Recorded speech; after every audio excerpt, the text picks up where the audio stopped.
Hello everyone, my name is NeverMiss00, also known as Free Tech on Twitch, and today we're here for round 2 in Brazil, of course, as I did forget last week where we were, but I now know where we are, which is Brazil. And of course, I am joined here by Captain Stiff. Good evening everyone, good evening NeverMiss, thank you and welcome to the Autodromo Carlos Pace, named famously after the F1 driver in the 70s who sadly died in an air crash, but his only win was taken at this circuit, so lovely named after him. Track built into the hills of Interlagos and features many inclines and declines which can be can unbalance the car quite a lot, so the guys got to really make sure they're paying attention to their braking points, especially into Sector 3. It's a 4.3 kilometre or 2.6 mile long track, first held in 1972 through to 1978, before we had a break and went to Rio until 1990, and then it returned back to Interlagos. Features one of the longest pit lanes in F1, where drivers have to go from full throttle on the start-finish line to the pit lane limiter as late as possible, and features an unforgiving pit exit with close barriers taking you down to the pit exit line in turn 3. Famed for changeable conditions and mixed strategy options, we bring our choices of medium, soft and super soft tyres here to the race today, with medium to high downforce levels expected and full throttle for the guys at around 62% of the lap. The guys around here will be averaging around 42 gear changes per lap, and the circuit itself has seen some incredibly famous moments over the last 50 years or so. Moments such as when David Coulthard and Michael Schumacher went either side of a Minardi going into turn 1, overtaking, with Coulthard taking both cars. Mark Webber's crash in 2003, which then collected Fernando Alonso on the crest of the hill leading onto the straight. Who can forget Lewis Hamilton's last corner overtake on Timo Glock to win the World Championship in his first, and Senna's win in 1991 in an alien McLaren by the end of the race, running without the use of 3rd, 4th and 5th gear, and the famous shot of him having to be lifted out of the car due to exhaustion and not being able to lift the trophy on the podium in a very emotional win in his hometown. Of course, last race, Nicky 9095 displayed a dominant opening and won by over 40 seconds, but was joined on the podium by Betrayal and Mama Fisher. So, can those guys set the pace again, or expecting to see more challenges into the fray? This seems... Oh, both Ferraris are going out. So synchronized there, and it's Mike and Joel. And as you heard from Stiff, last week's winner was Nicky. A big congratulations to him. And he had a ginormous lead, didn't he? About like 40 second lead, didn't he? It was fantastic lead. He from the go in qualifying, he set the pace, and in the race he just drove away. So really, if anything, it's the guys who've got to catch up to him. He seems to be the pace setter for this season, so can he extend his lead in the title going into this race? Of course, I think we have a driver who has returned for the first run. I don't think I saw him last week, which is Game with the Best. Yes, so Game the Best back for this season after joining the No Assist League with 4 races to go at the end of last season. And he actually did pick up 3 race wins in the last 4 races of last season, so definitely a man to look out for. Definitely a very quick driver, so bit of an unknown entity for the guys racing him today, but we know, having watched him before, he can show some very, very quick speeds. And of course, first race of this new season is also Rossi.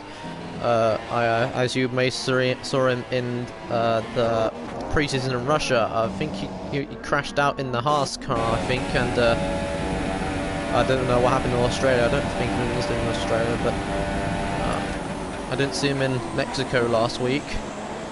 A big welcome back to him as well.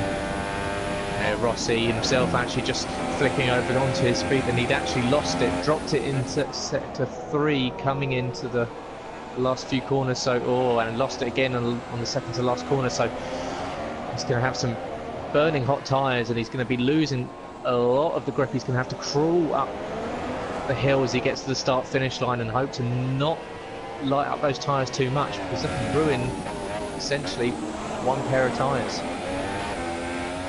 Yeah, he does bring it back into the pit lane, so after that spin he took a little bit too much life out of those tyres, and he's decided to bring it back in and set a new set and come back out and try and have a little bit more productive session. And Joel making the start time of 1:11.0, but here comes Mike as well. Oh no, he's going into the pits, my mistake. Seems like he's not going to make a time now. We're going to go to Give It a Best though, a returning driver from last season who had a great late season, and there he goes with a 1:11.5. Not fast enough to beat Joel's time, but I think he could improve after he had his bit of a pit stop. But here comes Nicky as well, I think about to start his time. There is also John Elliott getting a 1:11.7, and there is Nicky getting a 1:11.59. So just right in the middle at the moment. So, Mama Fisher dropping it coming out of the pit lane. Looks like he drove straight into the end of the barrier, and he's chipped off some of his front wing. So Mama Fisher with broken wing already before he even exits the pit lane. That's going to mean essentially he's just going to tour around. He decided to try and put on the soft tyres and do a lap on them, but he's going to have to come straight back in, fit a new wing, which is going to take up some valuable time from this qualifying session. And one of the F3 drivers, Betrayer 46, is coming out for an outlap, and we'll soon go back to him when he starts his flying lap. But now we're going to look at Miro D2, who is actually doing quite well at the moment and has just started and is in the second sector, sorry, and about to wrap up his lap soon. Now, of course, unfortunately, we do have to say that we've lost Sergeant 009 from the Invictus No Assist League, so a very quick driver, and he will be sorely missed because he was very popular within the league, but hopefully we'll be able to see him within the Invictus and sometime in the future, and we wish we give him our best regards. So definitely a sad day for the guys in the lobby, but we'll know that hopefully he's watching and he'll be able to give us some predictions, some sort of thoughts going on during the races.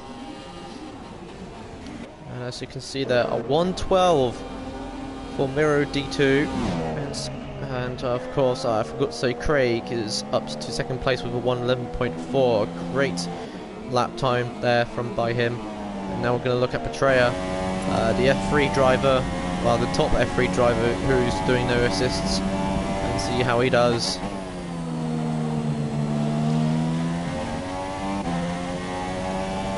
Now I've had the weather report in, and we are expecting a fully dry qualifying session, so the guys can run on dry tyres, but we are expecting a dry race but with rain at the end, so something to expect towards the end of the race, maybe a little bit of light rain. So depending on how late it comes, will the guys be able to stay out there on dry tyres the entire time, or will we see a swap into the intermediates at any point? So definitely some excitement towards the end of the race.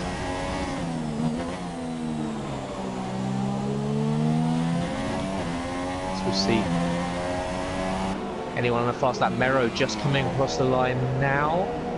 Did have a 12.6, he's put an 11.5, so taking almost a second off his time there, moves up into 6th place.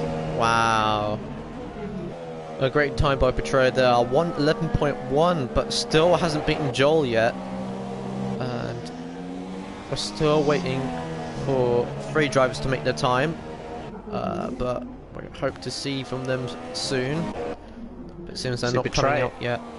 Betrayer, of course, running in the No Assist League on the Monday, but he's also running No Assists in the F3 League on the Wednesday, so he's given himself a little bit more practice each week running No Assists, so it's really benefiting him, as we've seen him very, very upward. He's been right up the top of the grid for the pre-season and the first few races of the season, so that extra race, is he getting a bit of an advantage over the other guys that are only doing possibly 1 race per week?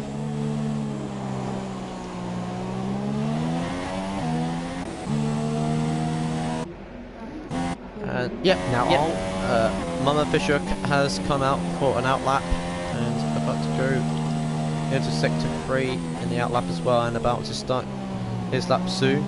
We're going to look around Mama Fisher as he starts his lap and see how he does.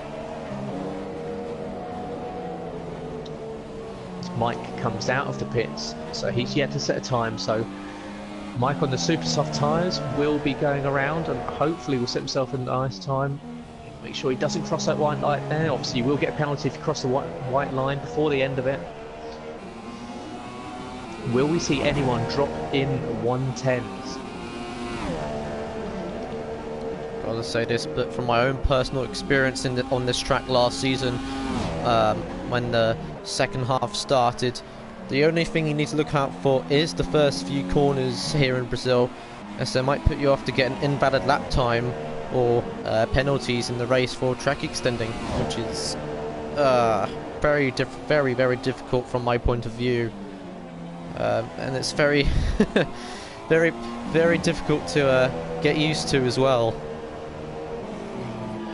Yeah, and it can actually be a very challenging track, Brazil, because of the inclines and declines. So the guys have really got to watch out where their braking points are. The turn 1 especially, it's the most obvious overtaking point on the lap, helped by the fact that it's at a difficult corner to get right.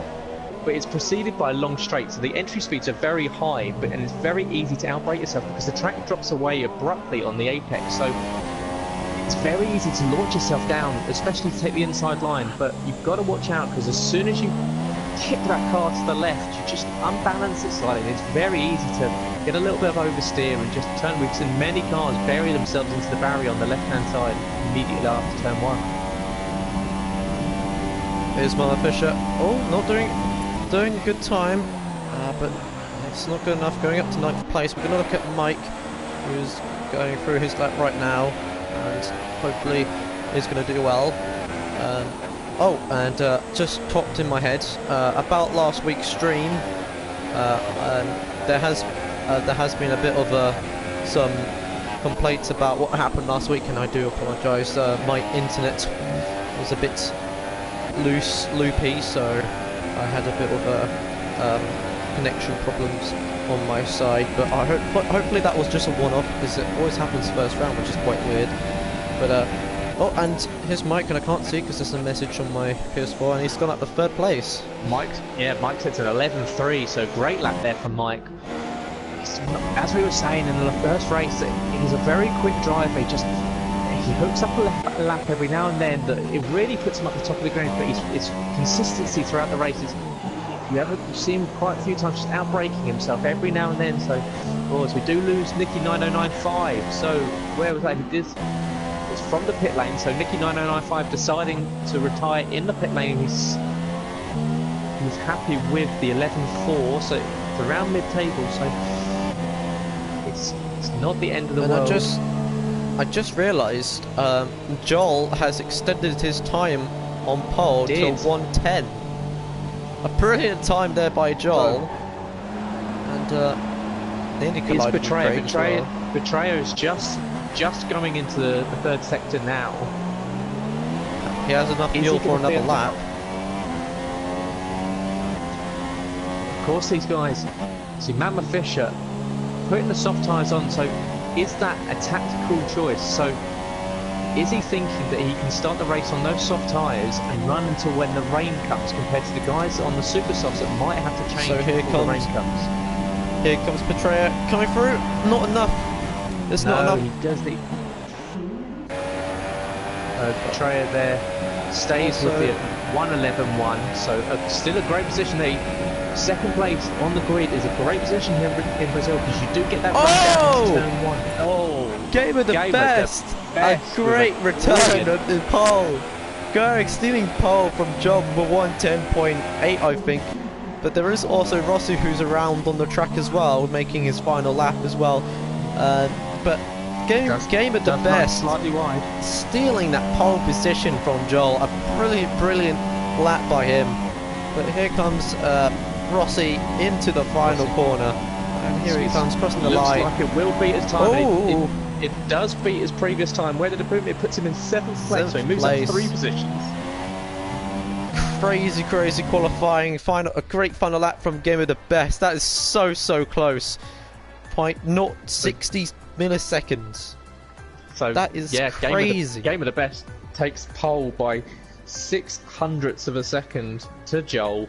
Betrayer 2/10 back, with Mike joining him on the second row 4/10 back. So look at that. So we've got the top 9 all split by 0.6, or just under 0.7 of a second. So really competitive and really quick tonight.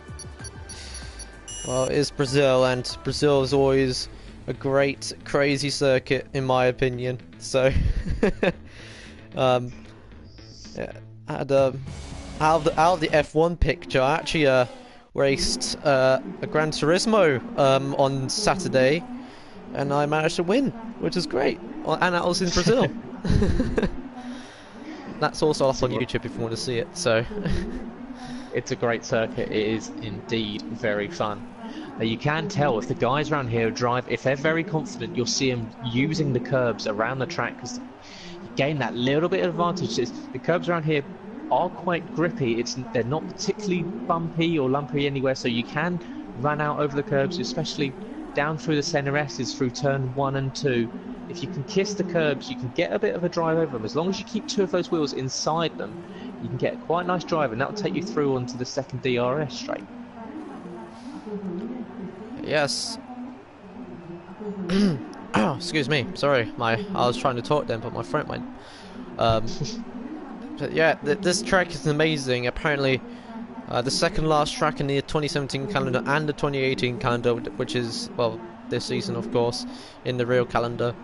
And of course, there has been a new rule that has been slammed down, that we're not going to have formation laps no more. So this could be something everyone needs to get used to. And also after the race, we'll have a post-race interview with the top 3 drivers, or the top 2 drivers, depending how much time we have left, which will be fun. And yeah, there's been a major few updates since last week, and also pre-season, and hope everyone will get used to it.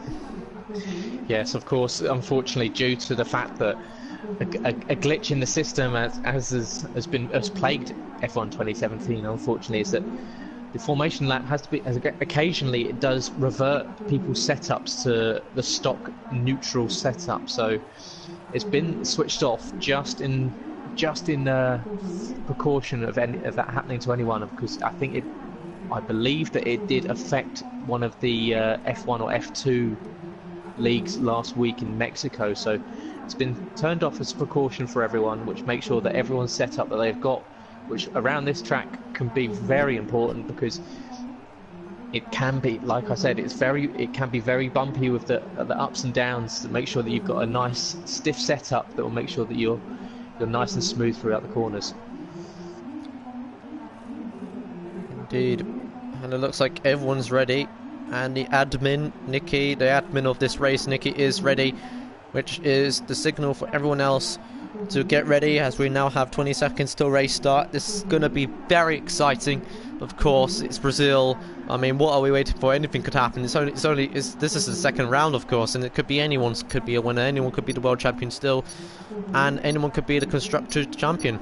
My hopes up is for Haas, because, you know, I drive for Haas on Wednesdays, which you can catch up, of course. And here we go on the 5 red lights, which will be very exciting. And lights out, and away we go. Everyone's off to a great start. Wow, brilliant overtake, a king maneuver by Betrayer coming into, nearly getting Joel there, but unfortunately he wasn't able to, and lost on time. And now Mike's behind him, maybe going for the overtake soon. Chill nearly had overtaken Craig, which gives him a big advantage. According to position changes, there's been a lot of position changes here. Chill nearly going up to 2 places. Also Melon Fisher and Nikki and Malk going up 1 position as well. But look, going up to Malk, going through the inside of Miro. Ooh, dear contact there by Miro and Malk, but looks like everyone's gone off clean. Contact there between Craig and Nikki, it looks. So Craig just looking up the inside, didn't quite get it right. Or as Chill nearly runs wide, that allows Craig back through. Chill might be getting a bit swamped here around the final sector. Craig, he got a little bit tangled up with the Ferrari and it allowed Chill Nillian to get through, but Chill then ran wide the next corner. So it's been a relatively clean start for the guys. Game of the best up the top, but he's being followed very closely by Joel, who's right on his tail, so he's going to come under major threat going down into the second straight right here. And of course... Oh, sorry, you go. No, feel free. I was just going to say, I'm actually quite surprised from Brazil that Joel is up in second place. This must be one of his favourite tracks, but also gave it the best on his return, of course, getting up to pole position. There is still a fight for first place between those two drivers, and maybe a rivalry. As we see, as we go over the position changes, Mammoth Fisher has moved up to 7th place from 10th, so a good start for him, but unfortunately Rossi has fallen back from 7th into 10th, so not a great start from Rossi. He was a little bit twitchy off the start, a little bit swamped into the first sector on the first lap, as we see. Oh, Joel having a slight wiggle coming out of the final corner. He had a brief yellow flag in the second sector. That was from Squad City, spinning off. Gamer sets a benchmark of a 13.8, so of course you can always expect the fast laps to come in with the leader, but see who, if anyone, is on the beat and start chasing down the time. Who's going to get that fastest lap award? Now I think tonight a man to look out for is the force injuries. Malk running around in 11th position at the moment, but he has fitted the medium tyres, so with potential wet running to come at the end of the race, he's looking to run until the wet weather comes in and sees if he can move on to the intermediate tyre. So just because he's on, or he does take Rossi, he runs slightly wide and Malk moves up into 10th position. So yeah, Malk really up with a chance of kind of throwing the cat amongst the pigeons with his strategy choice tonight. And I think he's kind of getting advantage as well, because I think he is using fresh mediums and everyone else is using... Sorry, we've lost, Nicky 9905 has lost it going up the hill. He got very twitchy coming out of the final corner. Craig right up behind him, just missed him by fractions. It was millimetres between them. Nicky then got back on the power, lit up the rear tyres and turned the car around again, so he's gifted Craig the position.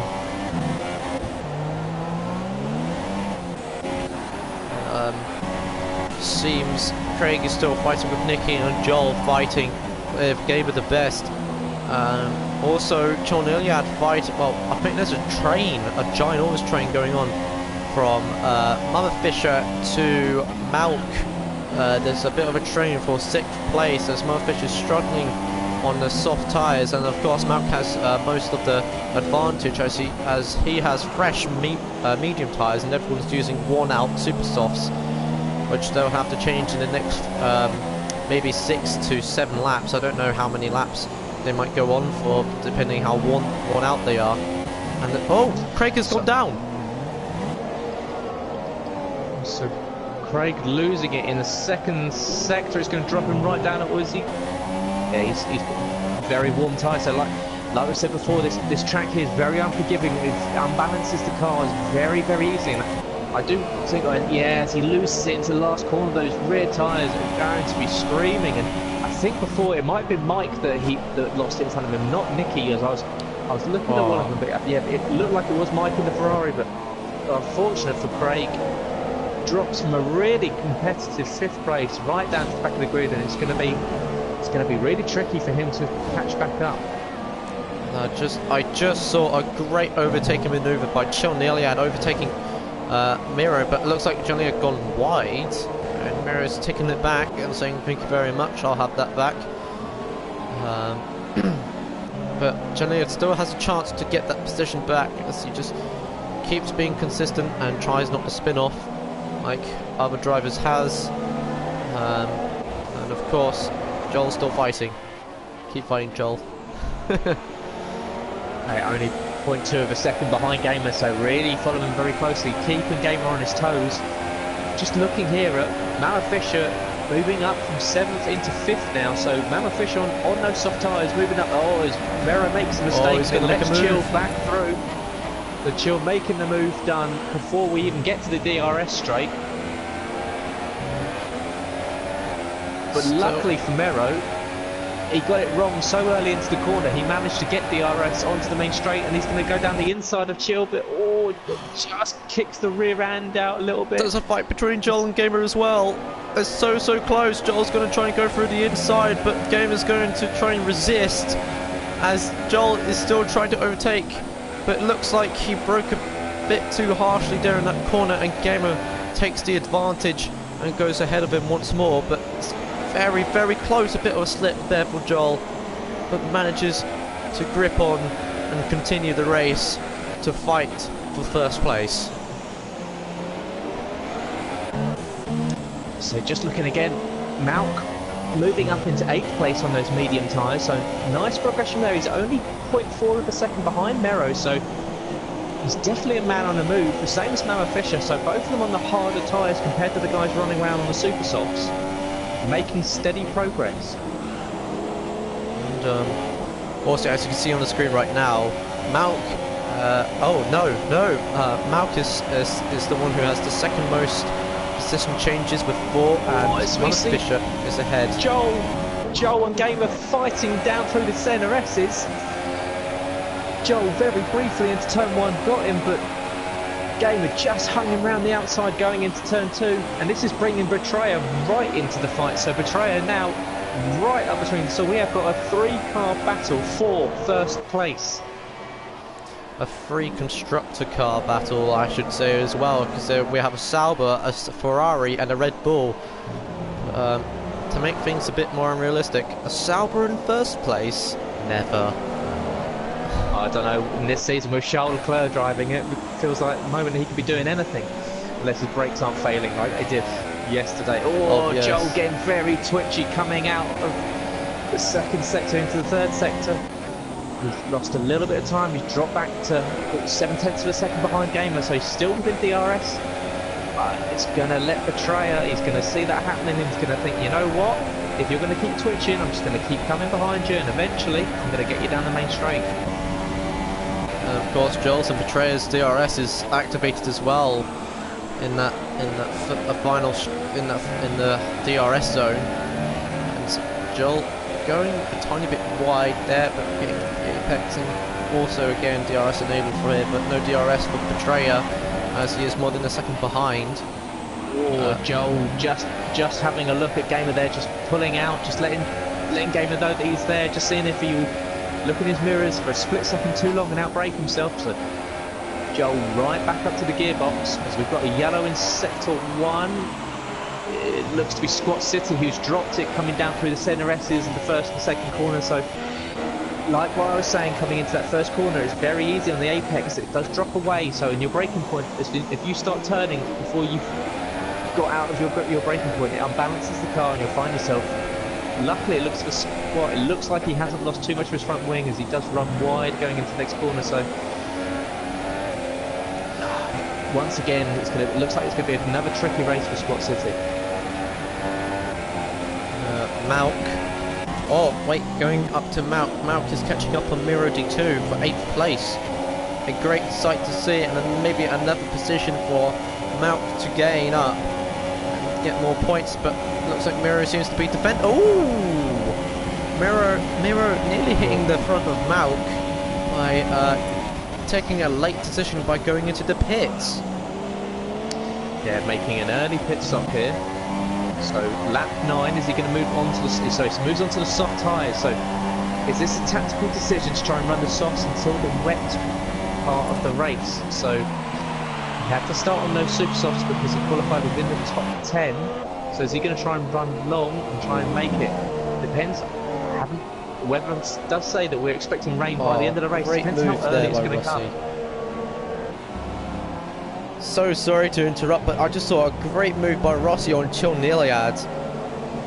I don't know how to explain it, but it just went right through the inside and delicately just went straight for it, and cleverly just got up to 6th place. A brilliant overtake there. I'm lost for words now from that. Rossi up to 6th place. So Betrayer still on the tail of Joel, so keeping each other honest at the top 3. Does look like Gamer Runs just locks up slightly into the first corner. Doesn't seem to have compromised him too much, so he's got a nice run down through onto the second DRS straight. So these guys at the front all split roughly around 0.8, 0.9 of a second. So a little bit neutralised at the moment, but all 3 of them are going to be burning out the tyres at around the same rate at the moment. So who can lock up slightly less? Who can get maybe 1 lap extra? Is anyone going to go for the undercut and try and move on to these soft tyres, or is anyone going to try, depending on when this rain comes, do they move on to the mediums instead? As we did say from the message in qualifying, rain is going to be at the end of the race, and it looks like, oh, the rain is starting to pour down, and I think everyone might need to change to intermediate soon, or wet, depending how heavy the rain will be.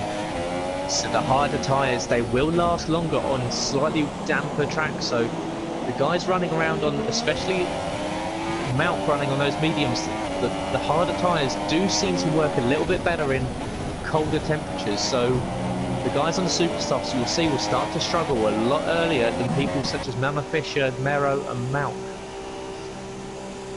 Now of course guys, we do want to interact with you if you are watching the stream, so let us know how you think the race is going, where you think people are finishing up. If you see anything that you want us to talk about, let us know. We're more than happy to get you involved in the stream, as we see Mount going through the CNRSs down through first, second corner, only 0.6 of a second behind Gilles Nilliams, who seems to be having a bit of a scrappy race tonight. We know he can be a very fast driver, just seems to be getting a little bit tail happy coming out of some of these corners. Of course, Nicky, despite the rain, going on the soft tyres for now, but he might have to be on for the first 3 or 4 laps, depending how wet the track's going to get. But it looks like everyone's going to stay out of the pits until the weather gets worse and the track gets more dangerously wet, until they go into intermediates. Mount really hassling the back of Gilles Nilliams in the Toro Rosso there, so the Force India much more racy on these medium tyres. Gilles seems to be really struggling on these super softs. Has he taken all the life out of them? So Mount's tyres will be quite happy at the moment, but even though the rain is starting to fall, like I said, those guys in the super softs will be feeling it. They've got slightly burnt out tyres, whereas Mount, and he does pull to the outside, he has got DRS. Gilles Nilliams also has DRS, but is Mount going to make the move around the outside into the first turn? Does he get it done? Gilles hugs the inside line, he just keeps him in front, so nice bit of defending there from Gilles Nilliams. Feels like Malk is a little bit of a shark smelling blood in the water there. You can see the Toro Rosso and the Renault of Rossi in front of him, and it looks like it's only a matter of time. Great defending there by Gilles Nilliams, and of course Malk might do another move any second now, being less than a second behind. Way less than a second. Core Tactics, thank you for your comment. He says Joel is missing some of his front wing, so just gone on to Joel there, and you are right, he is missing one of the end plates of his front wing, so at some point he must have got very close to the back of, I imagine it was when he was battling with Game Mode and they were got close. Now, how is this going to affect his race? Is he going to decide to make a full wing change when he comes into the pits, especially when he gets onto the intermediates? Because I mean, I wouldn't be racing around on intermediate setup with with limited downforce. I was just wondering then. Joel was actually losing time, and I was like, wait, this is not right. What's going on? And then since was it Core Tactics, wasn't it? It was indeed. Yeah. Of course. When Core Tactics just said that, that kind of gave the solution of why he's losing time. He's now 2 seconds behind Gamer, and could give Betrayer a chance to overtake him soon, but being on super softs, it's a big disadvantage for all the drivers. So Malk makes the move on Gilles Nilliams, as we have a battle here for 5th, 6th, 7th and 8th place, 4-car battle. Oh, as Nicky dives up the inside of Chill, makes the move, lovely move there from Nicky, so gets it done as this is all going to be who's going to be dealing with this track that's getting wetter by the second. They're all running around, the times are slowing down. Nicky running around the outside of Malcolm, he's on the soft tyre and he gets the move done. What a move from Nicky, but he's the guys here, they've got to watch out, they don't want to be getting any wing damage. Now Nicky's got a much better run at Rossi coming up the hill. DRS is still enabled, so he's still going to get the DRS coming into the first corner. He's tucked up right in the gearbox of Rossi, but Malcolm himself. Oh my goodness me! It's going to be a free. Would it be free driver? Oh no! Nicky's got it. Wow. Nicky, brilliant move there. Just before the first corner.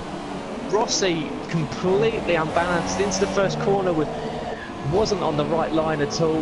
Went wide, and that's allowed Malk and Chilnillian through and put them up and drop Rossi back into 7th place. So what I just witnessed there was a great free battle between 3 cars. Nicky and the brilliant overtake just before the first corner, just taking it like it was taking candy from a baby, of course. But Malk still has advantage though on the medium tyres, and also the rest on super softs. They might need to change to intermediates or super softs, or I mean intermediates or softs or medium soon, as the rain is going to be pouring down worse and worse, and well, just depends what they're going to choose next when they go into pit lane. See, there's no spray coming off the tyres just yet, so it does indicate that it's not wet enough for the intermediates just yet. So it's the worst case scenario for these guys on the old super softs. They'll just be hoping this rain just falls a little bit heavier, as we see Betrayer, who made his pit stop, come back out, and he's got ahead of Chilnillian. So fresher tyres, Chill on the older tyres, gets the move done. Oh, as we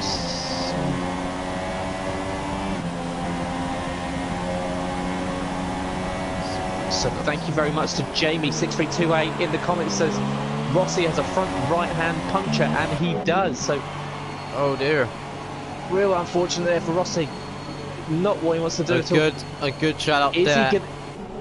Is he gonna make? He does. Oh. He stays on the dry tyres. So moves on to another set of super softs, whereas Craig. And there goes his front wing. Oh no.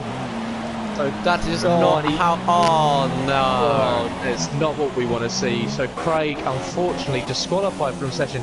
One of those stupid glitches that's part of this game. Once again, if you stop in the pit lane due to the fact that you're stuck against the barrier, it auto disqualifies you, and due to the fact that Rossi was coming out of the pit lane and Craig was parked in the barrier, it's completely ruined his race.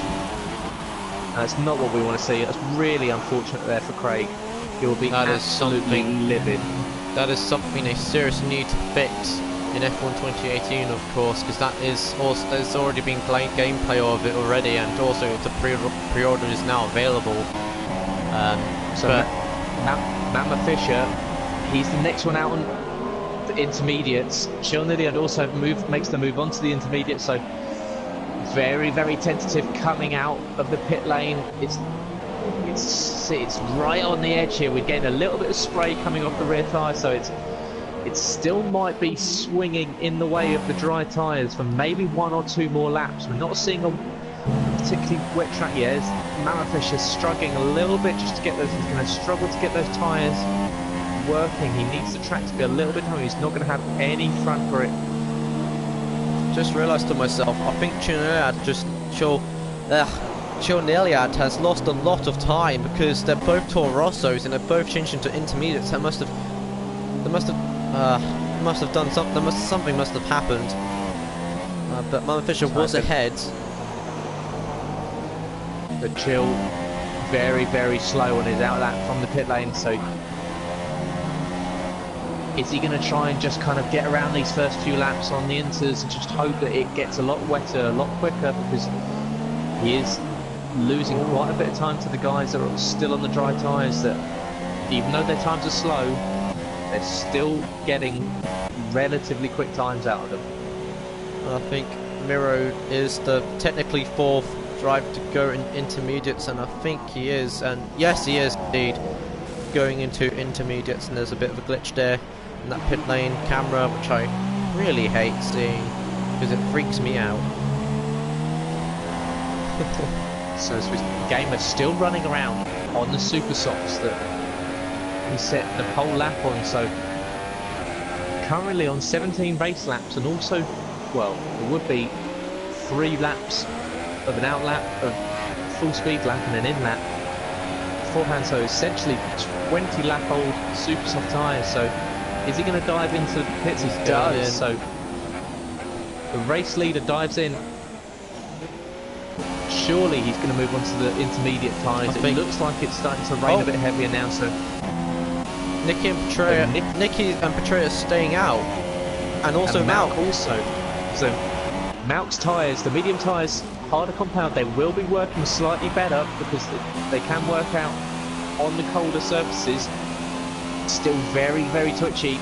The problem for these guys on the dry tyres at the moment is the wetter that white line and those curves get, the more they'll become lethal. So the guys on the dry tyres at the moment do not want to be going over the curves too much. They don't want to be touching the white line. They'll find themselves pointing in the wrong direction very, very quickly, as Malk is finding out.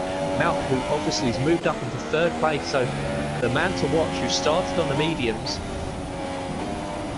The gamer the best, who I thought just came and pitted onto the intermediates, is showing up on the track in medium tyres. I'm not sure if you can check that or not, if you can see intermediates on his car or not. I'm getting mediums, so it would be a strange decision.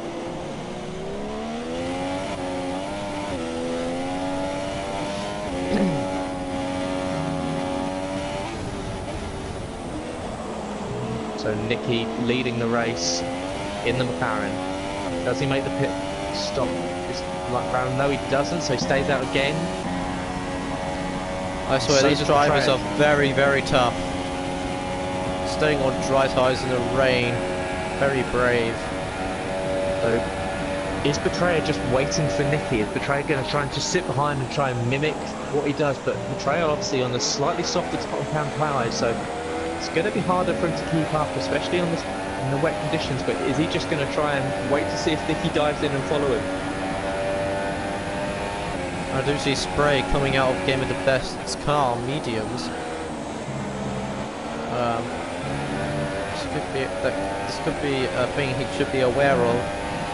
And also Betrayer as well, as he's on Supersofts. Also Rossi and Squad City, they should be aware of this as well, as they're all on Supersofts, and also the soft tyre people. Well, basically all the dry tired people should be aware that now Sprays is coming out the front tyres, they're kind of showing, I'm trying to say. And Rossi almost loses it into the first corner.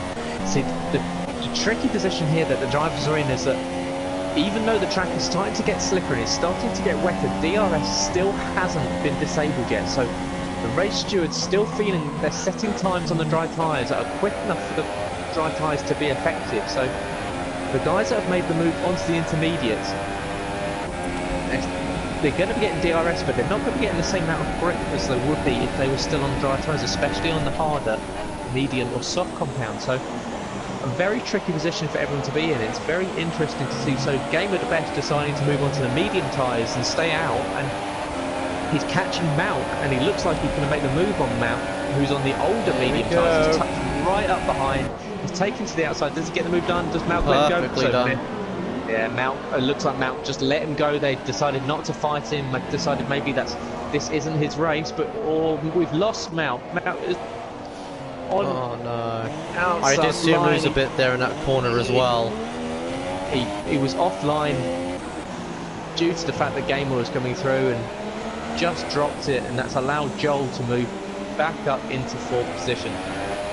Yeah, Malk here, he's going to lose it again, and he does, just sliding. So perfectly done by Gamer as well, overtaking the race winner, last week's race winner Nicky, through the inside, and perfectly done. And I think it's Mike. Mike is struggling. Yellow in sector 1, so Mike, yeah, he's struggling on those soft tyres. So is it now becoming intermediate weather? on the drive drivers seem to be struggling in the braking points and just losing control. These guys, it's not like that they've got traction control that can help them. Essentially, they're driving around on ice skates, so it's going to be really tricky for them to keep it going, especially on the decline section. So, like picking up a 3-second time penalty for track extending, most likely ran just off onto the curbing on the outside. Does he decide this lap to come in and put on those intermediate tyres? Yes, Malk he does. So Malk decides to come in. He's put on the intermediates from those mediums. So he took the mediums as far as he could go whilst they were still within working temperature. And just about keeps it out of the wall in the pit exit. One thing these drivers need to watch out for, it could be lethal, this pit exit, as we found out from Craig. And obviously we send our... Oh, if we look at Joel in the Ferrari, just nearly hit the back of Nicky for third place. I think Nicky could be struggling in the soft tyres, and Joel does manage to get through him.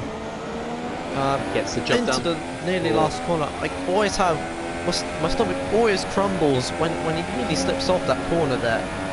It's very, very tricky, especially on a wet track as well. Nicky comes into the pits. Does he get the car stopped? He's going very quickly. Does he get it slowed down? Locks up the front tyres. It looks like he just about got it slowed down. Right on the limit there for the McLaren driver. Moves on to the intermediate. So Joel and Game of the Best still out there on the soft and dry compound tyres. Yeah, just Joel just weaving side to side there. Just oh dear, there goes Mike again. I just saw him slip off as well. And we've learned Ross, was it a Renault I saw? So yeah, it was Rossi who's lost it in sector 2, and he's really out. He's still out there. He's crawling around to the pit lane on those super soft tyres. Yeah, you can see the track now with a slight sheen to it. It's looking very shiny, which means those dry tyres are not going to be doing absolutely anything.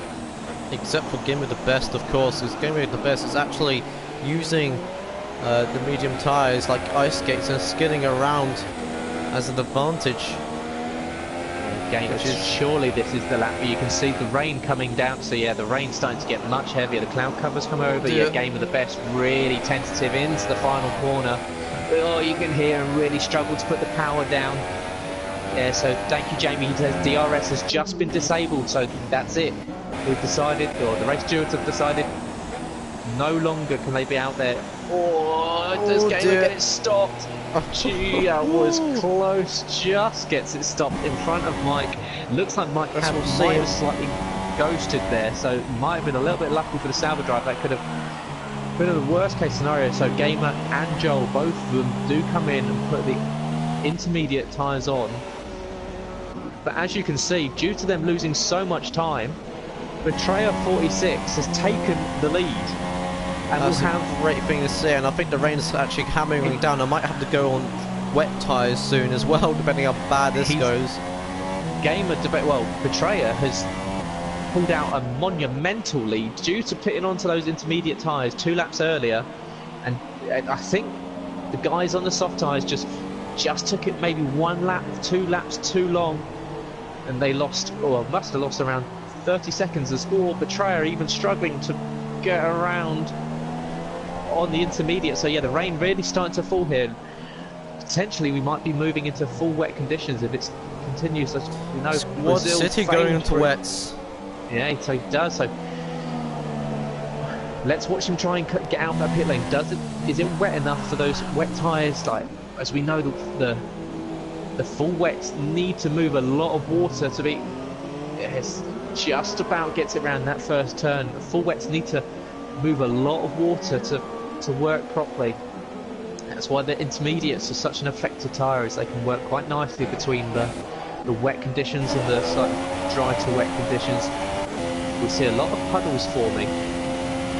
So yes, as Cortaxis does say, this is Betrayer's race. So Betrayer comes in and he puts on the wet. So everyone's going on wets now. This could be the worst case scenario. So Game of the Best comes in too, so he does 1 lap out on those intermediates, and he's coming in and he has to make another pit stop onto the full wet. So gotta say this once, and I'm gonna say this once only. This is the first ever time I ever seen this happening in the commentary box. I haven't seen this before. The only thing I've seen the closest to this is everyone going into intermediates, but not into full wets. This is the wettest race I ever seen in my whole commentary career.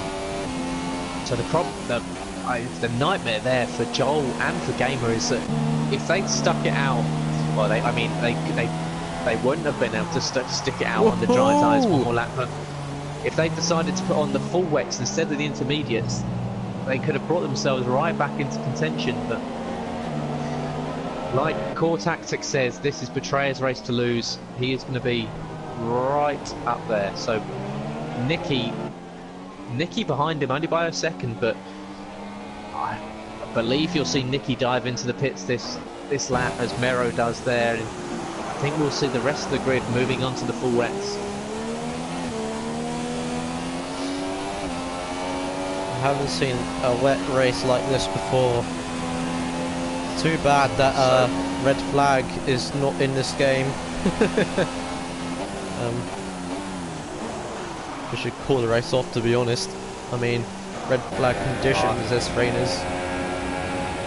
I believe Betrayer will be quite happy if they cut this race short, as he's going to have a huge lead as he does. Almost a sector ahead of Game of the Best, so he had 13.2 seconds. So strategy choice worked perfectly for Betrayer. Gamer and Joel has really shot them in the foot. Mauk still on intermediates and up to third place, but still needs to take a pit stop. Oh, bit of slip there as well. Yeah, Mauk's struggling, and he doesn't want to lose it like he did a few laps ago when there's mediums. Oh dear, oh dear. Oh, just as we were saying, and that's not what he wants to do at all, and he's going to struggle around this corner as well. As soon as we see it, so he's He going must to be really thinking to struggle himself that this is not being streamed right now. and this is not going to help Nicky at all. Nicky's stuck behind him. Mauk, of course, he doesn't have to let him past, but is Nicky just giving Mauk a little bit of a loud tap? It's Nicky there got held up massively. Mauk, of course, it was a full effective third place, so no need to let him past. Nicky on a much faster tyre in this wet conditions was just having to follow him round at a snail's pace. I hope it won't be like this in the other races, and of course the Performance League is tomorrow, and also the equal Performance Leagues are on Wednesday. Hopefully they won't have a weather like this, of course, because otherwise it's going to be a chaotic race in F3, of course, because I'm in that league and it's always chaotic in every way. Mauk staying out on the intermediates, so surely it's the wrong choice, because he's lost so much time. He lost loads of time in sector 3 on the last lap, and Joel on the full wets is cruising up to the back of him, and he's going to have so much more grip going up the hill. As he does, he takes the inside and just breezes past Mauk. So Mauk, Like a glove. yeah, is he thinking that the rain is going to subside a little bit in the next 10 laps, and that the intermediates will be better towards the end of the race? Or, well, it depends on how heavy this rain is going to be. Mauk is not the only one who's struggling on intermediates. Also Miro D2 is also struggling, but Mike needs to go to the pit soon, slipping around there, but still not going into the pits yet.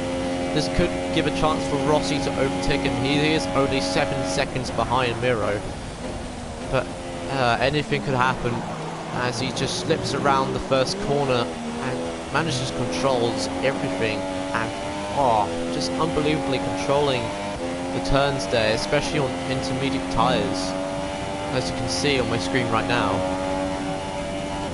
So, Betrayer in the lead, but his lead has been cut from 14 seconds down to 10. So Gamer, who's now on the same tyre, he's got 9 laps to bring down 10 seconds. So he's taken 4 off after what, 2.5, 3 laps. So anything seems to be possible. So Core Tactics, who's put all of his money behind Betrayer, he's going to by the end of it, it looks like Betrayer might be struggling. Yeah, that's also Mirror D2 being lapped as well. Let's see in the leader, there is Squad City with 2 laps, Mike, Rossi and Mirror with 1 lap, so it's gone up to 8th place for now. And 2nd place just caught up, Game of the Best has just caught up with Mirror D2, which means the next person on this list, on Betrayer's list, is going to be Chilniliad, which is going to be kind of new to see as well, but I think he's going to be fine for now, as everyone's on, well, except 2 drivers, everyone's on wet tyres, and yes, everyone's skidding around. Joel very close to the back of Nicky 9095, so Nicky dominant in Mexico last week, but Joel seems to have his number today. Nicky hasn't been as dominant and hasn't been as quick as he was. This must be his number 1 weakness. It looks like Joel might get in. This is going to be... Oh my Joel goodness me. Drifting around the second section of the centre running in the 90s, just like that. That was a brilliant skid there. Oh, these guys driving on the edge. Cortaxa says Mount must not be listening to Jeff, and which is a mistake, and I tend to be agreeing with you. Mount deciding, you know what, I'm just going to make this as hard for me as possible, as Mama Fisher is starting to catch right up to the back of Malk as well, so Malk should have made that move onto the full wets, because unless he thinks that it's going to go back into intermediate conditions within the next 2 or 3 laps, it's going to be tricky for him to keep up. I mean, with Squat City a lap down, the guys will be picking up points, but Malk, of course, is going to want to have as much as possible, and staying out those inters is really going to hamper his race. So I kind of find the advantages and disadvantages for both drivers in position 3 and 4. Nicky, I think he's not so keen on the full wets, especially here in Brazil. But he is trying to get, he is less slippy and everything than Joel, and Joel is actually kind of catching up to him. Oh, making a move, but I think there was a bit of contact there, and Joel playing safe. Oh, it's going to be close. The guys here in turn 1 between Nicky and Joel, that's not what they wanted to see at all. Joel on the grass. As Rossi had lost it coming down the bottom of the centre S's. No. Nicky and Joel both had to go to the extreme wet side of the track where all the pickup is going to be, and it's, God, both of them squirming all over the track. Joel having to take to the grass. It's the worst place for Rossi to be. Unfortunately dropping it down off the first turn again. Oh, another skidding around by Joel. Still managing to keep up with Nicky there, and every time he just skids around, it just gives me that little swell in my stomach, just telling me no, that he is gonna spin around one day, but looks like he's not going to be taking ballerina classes today, especially in that Ferrari. So Betrayer, 6 laps to go.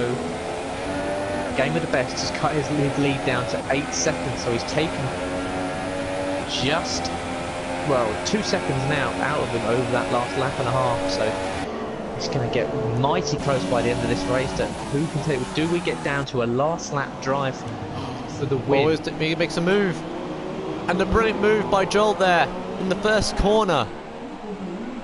A great move, brilliant move there by Joel in the Ferrari. Still skidding around though, which could give Nicky the advantage, and he is going to fight back. Whoa, what happened there?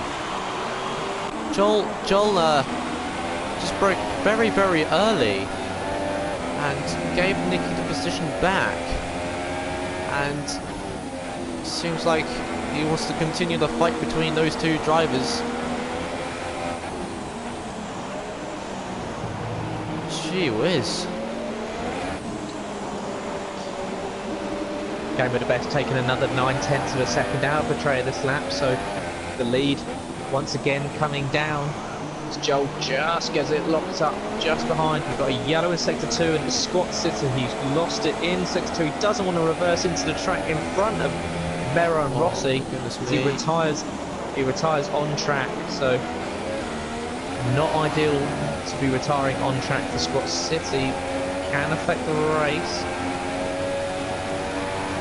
We have a yellow in Sector 2 and Sector 3, which I believe is probably Scott City. Bit of contact between Joel and Nicky as they go through the first corner, and it looks like Joel has took it again, but I think Nicky is going to try and fight back again. I don't know what's going to happen next, but Nicky could go back up to third place if Joel does make that little mistake there in this next corner. Rossi and Mero D2 had great battle there going into turn 1. Rossi taking the inside line and getting it done through the centre S's. So after that mistake for Rossi a few laps ago, he does get it done against Mero, who's still trying to drive around on those intermediate, same as Malk. So Rossi, much more grip going into the centre S, gets the move done. And as you can see, in the first sector alone, Rossi's pulled out a 2.5 second lead, so that's what we're dealing with. The guys on the full wets compared to the guys on the intermediates. We'll see. The move was done by Rossi on Mero into the first corner, and we'll see by the end of the lap how much quicker these full wets are in comparison to the intermediates. Well, I say this now, but I think the rain is calming down a bit, and this could give people a lot chance soon to go back onto intermediates maybe, but I don't think it's going to happen until we do see a drying line appearing on the racetrack. I still think the wet tyres, with only 4 laps to go, wet tyres will still be within a working window. They can always run slightly offline and keep the tyres cool enough and run within the puddles and on the wetter part of the track.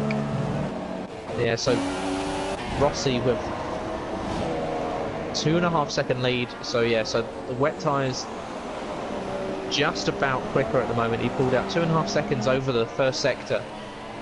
The distance kind of maintained through the rest of the lap. So we will see if Mero starts to come back at him over this, using the dry line on those intermediate tyres, as Rossi twitching coming out of that corner. Yeah, Mero's brought the time down to a second, so are these intermediates going to start to come back into their own?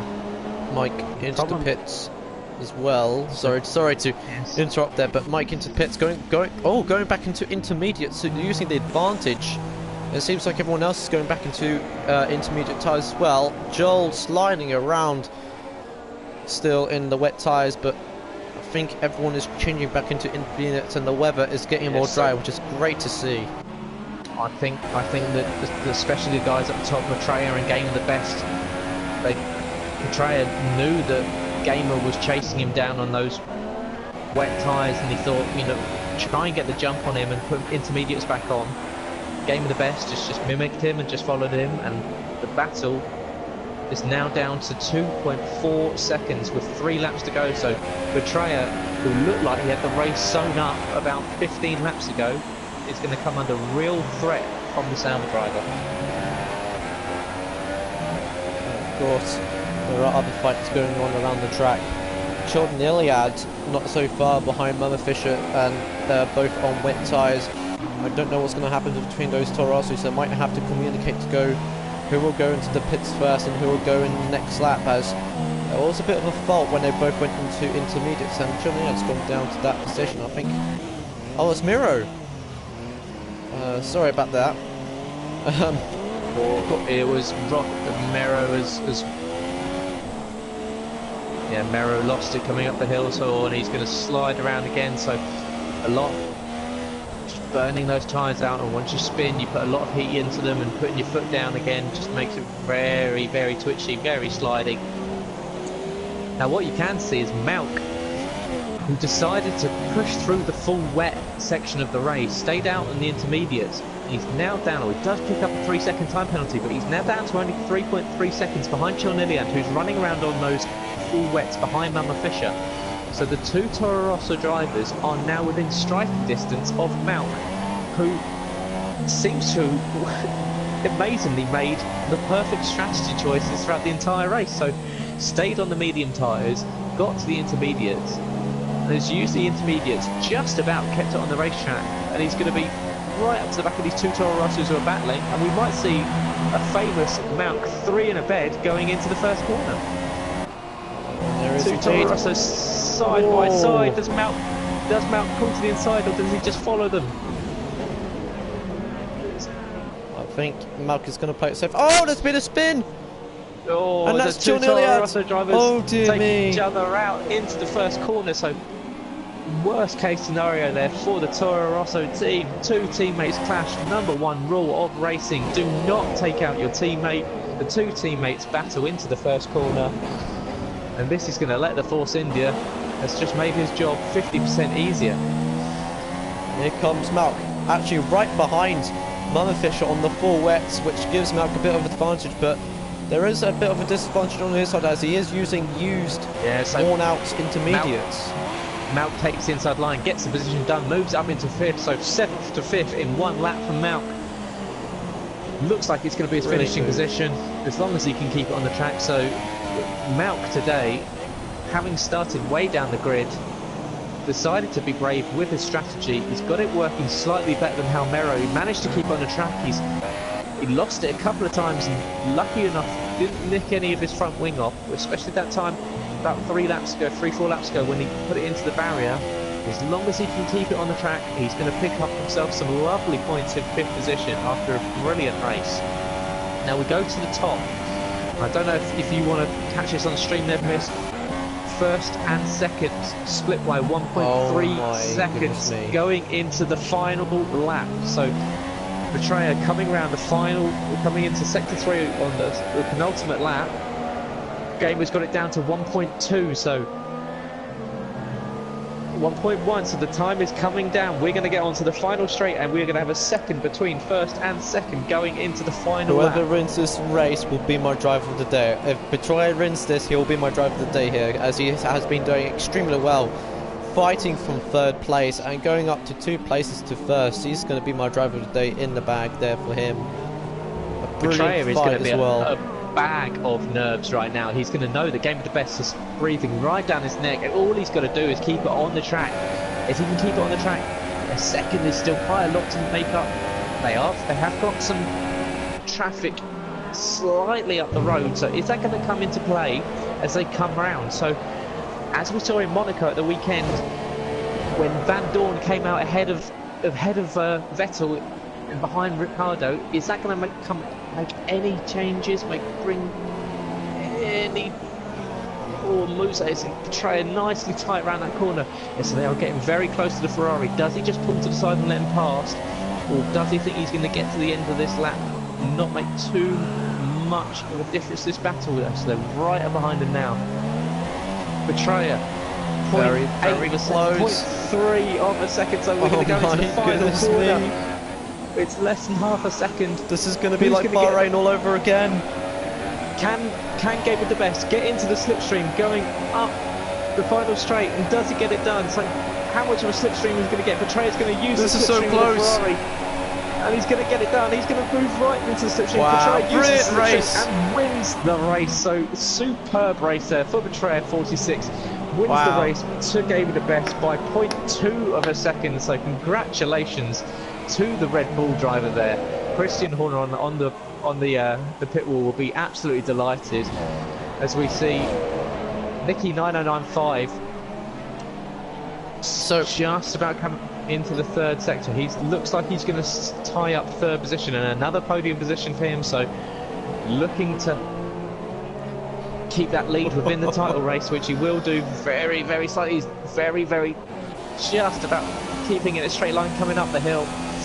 He's going to take 3rd position on the rostrum. And there goes our top 3 podiums. But all I can say is, ladies and gentlemen, your driver of the day of tonight will be Betrayer 46. A brilliant race by him. Very good strategic options, and a brilliant push by him in the final lap.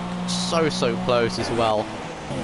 And my driver of the day, slightly different, is that man there, the Force India F1 WWSC 07, Mount himself, who decided to go on a completely different strategy to everyone else. Just about missed out on 4th place. Was starting to really catch up Joel, who stayed out on the full wets, but Mount was the bravest strategy of them all. Moved up from the back of the grid and got 5th position. Got to say this, but I think it doesn't hurt to have 2 drivers of the day.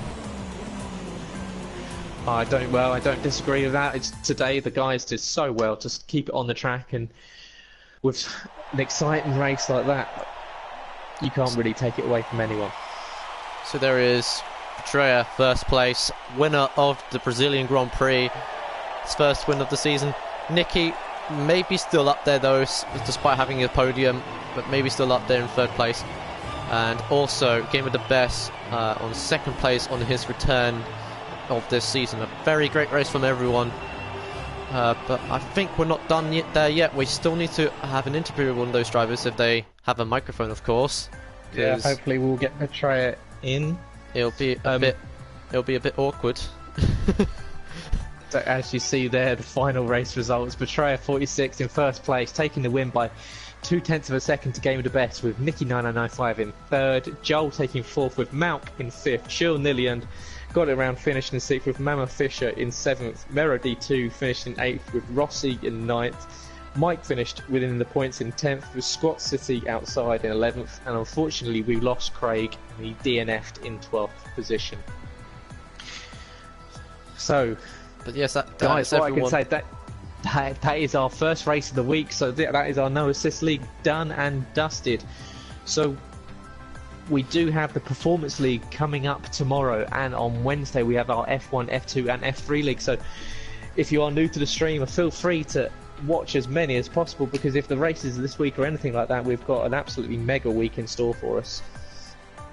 Make sure you catch up with us on our Twitter page at Invictus RL on Twitter. Let us know if you want to know anything about the league, and feel free to sign up to on our website, Invictus Racing Leagues. Get involved in this excellent racing, which has been perfectly displayed by our No Assist League tonight. So I think if I might do a quick PlayStation message on my mobile quickly to see if anyone has a microphone, because we've got to have a post-race interview with our winners, of course, well, our podium winners. But we're going to try. I don't know if Petrea uses his mic, but can you invite Petrea for me, Steph? Because I'm streaming. I can. I'm streaming the stream, so can't let anyone leave. I think Matt's going to let them know, of course.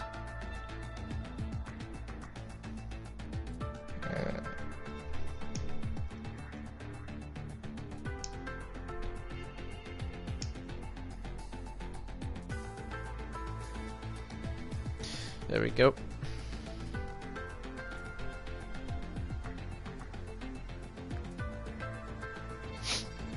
So if he gets this mic ready, if his mic doesn't work, we might go up to our next driver, which is Game of the Best, and if that doesn't work, we'll go to Nicky.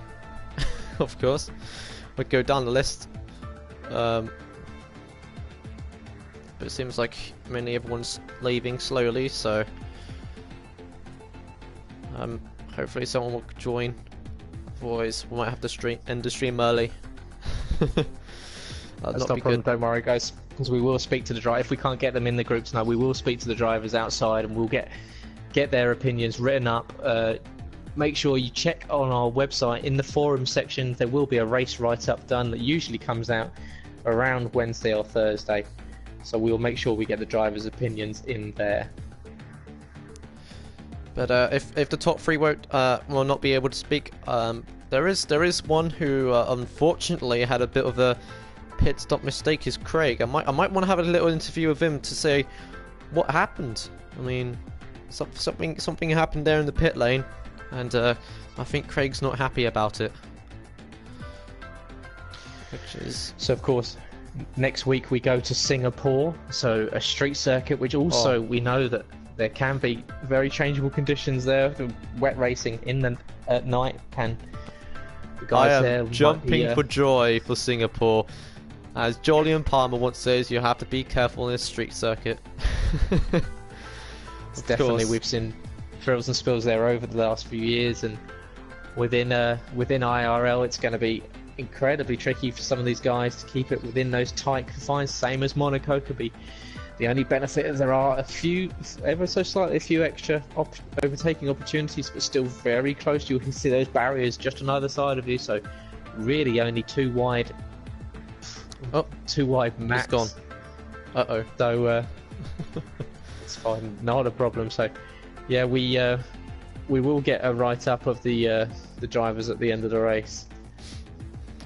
There is also another person I like to nominate to talk to is Malk, well, one of our driver of the days, because the other driver of the day is actually kind of gone now. So if you is Betrayer joining, or I don't believe so. So I will have to speak to Betrayer outside. Shall we speak to Malk, because he's our driver for today, of course, of that extraordinary race? Yeah, not a problem.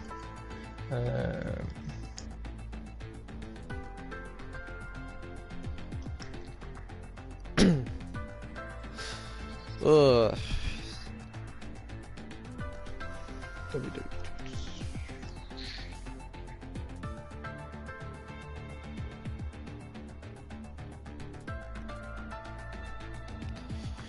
This could take a while, but I wish I can have music on, but I don't think I might not be allowed because of copyright. Get that? You might have to accept that. I think that was a suggestion. Yeah. Satisfying elevator music. We can just do it ourselves. Then it's non-copyright. Yeah. This could happen any minute. Could come up.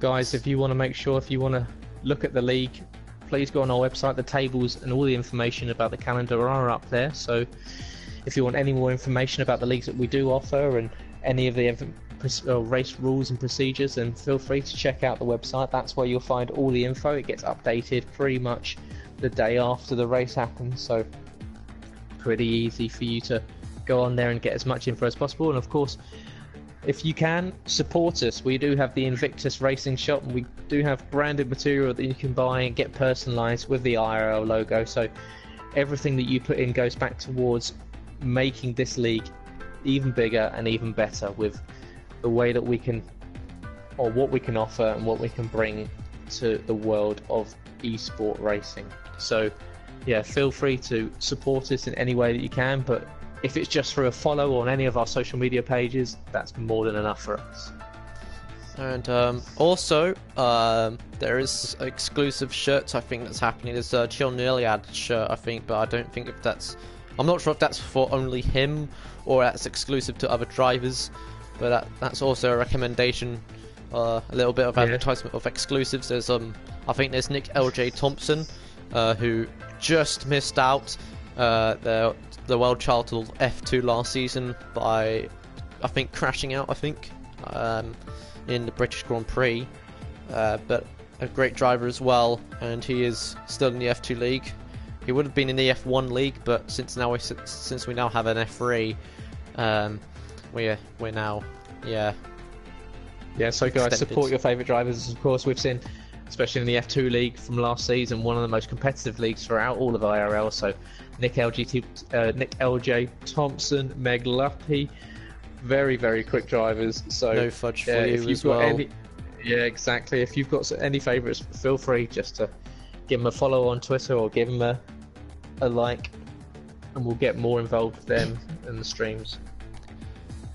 I don't think anyone's joining, so we might have to end the stream here because no one's going to be joining for the post-race after race interview.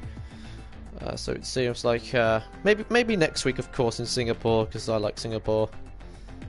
So, yep. So not a problem, right? It's been great tonight, of course. A very crazy race from dry to wet here in Brazil. I hope you enjoyed as well, and we'll see you next week, same time in Singapore. Cheerio, everyone. See you in Marina Bay.